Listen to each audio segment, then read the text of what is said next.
Welcome বন্ধুরা।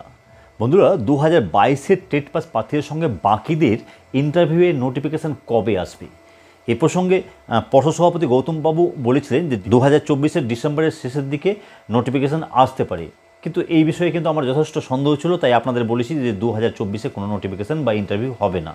যাই হোক, 2024 পার হয়ে গেছে, এখন 2025-এর আজকে 11 তারিখ, আর এখনও কিন্তু পর্ষদ ক্লিয়ার করলো না যে কবে নোটিফিকেশান আসবে।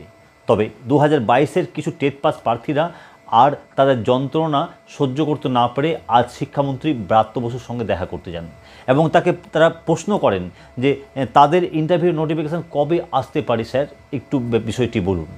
এবং আজকে আমাদের রাজ্যের শিক্ষামন্ত্রী ব্রাত্য বসুও কিন্তু যথেষ্ট তৎপরতা দেখিয়েছেন। হ্যাঁ বন্ধুরা, তাদের সামনেই আমাদের পর্ষদ সভাপতি গৌতম পালবাবুকে লাউড স্পিকারে রেখে ফোন কল করেন এবং তার কাছে জানতে চান শিক্ষামন্ত্রী যে কেন 2022-এর টেট পাস প্রার্থীদের সঙ্গে বাকিদের ইন্টারভিউয়ের নোটিফিকেশান আসছে না। উত্তরে পর্ষদ সভাপতি বলেন যে যেহেতু তারা ভ্যাকেন্সি পাচ্ছেন না তাই তারা নোটিফিকেশান বের করতে পারছেন না। তখন ব্রাত্যবাবু বলেন যে কেন ভ্যাকেন্সি দেওয়া হচ্ছে না আপনাকে। তার উত্তরে পর্ষদ সভাপতি বলেন যে যেহেতু ওবিসি মামলাটা এখনও ফাইনাল হয়নি তাই ভ্যাকেন্সির জন্য আমাদের অপেক্ষা করতে হচ্ছে ও ইন্টারভিউ নোটিফিকেশান দিতেও আমাদের অসুবিধা হচ্ছে। তখন শিক্ষামন্ত্রী বলেন যে ওবিসি মামলা মিটে যাওয়ার 3 দিনের মধ্যেই আমরা সমস্ত ভ্যাকেন্সি পাঠিয়ে দেবো পর্ষদে। অন্যদিকে পর্ষদ সভাপতিও বলে ফেলেন যে আমরা শূন্যপদ পাওয়ার 24 ঘন্টার মধ্যেই, হ্যাঁ বন্ধুরা বিষয়টি একটু নোট করুন, শূন্যপদ পাওয়ার 24 ঘন্টার মধ্যেই আমরা 2022-এর টেট পাস প্রার্থী সহ বাকিদের ইন্টারভিউ নোটিফিকেশান দিয়ে দেব। তাহলে বিষয়টা কী দাঁড়ালো যে সমস্ত কিছু দাঁড়িয়ে রয়েছে ওবিসি মামলার উপরে। এখন প্রশ্ন হলো যে ওবিসি মামলা ফাইনাল তাহলে কবে হবে।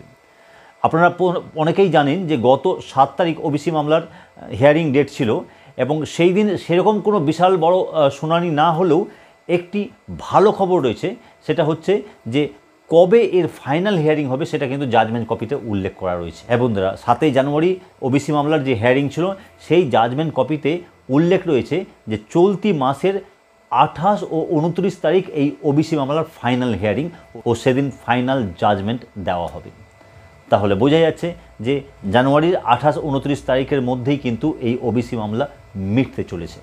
আর এই 28-29 তারিখের মধ্যেই যদি ওবিসি মামলা মিটে যায়, আবার বলছি যদি মিটে যায়, কারণ সুপ্রিম কোর্টের ব্যাপার এখনও কেউ কিছু বলতে পারে না বিষয়টি কোন দিকে গড়াবে।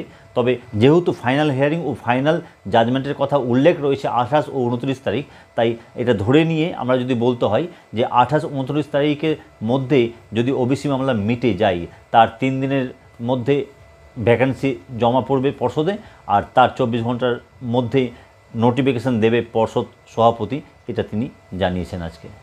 তো যাই হোক, বিষয়টি কোন দিকে যাচ্ছে অবশ্যই আমাদের চোখ রয়েছে। আমরা যে কোনো ধরনের ইনফরমেশান পেলে আপনাদের এই চ্যানেলে প্রোভাইড করে দেবো। তাই যদি সম্ভব হয় চ্যানেলটিকে সাবস্ক্রাইব করে পাশে বেল আইকন প্রেস করে অল করে আমাদের সঙ্গে থাকতে পারেন।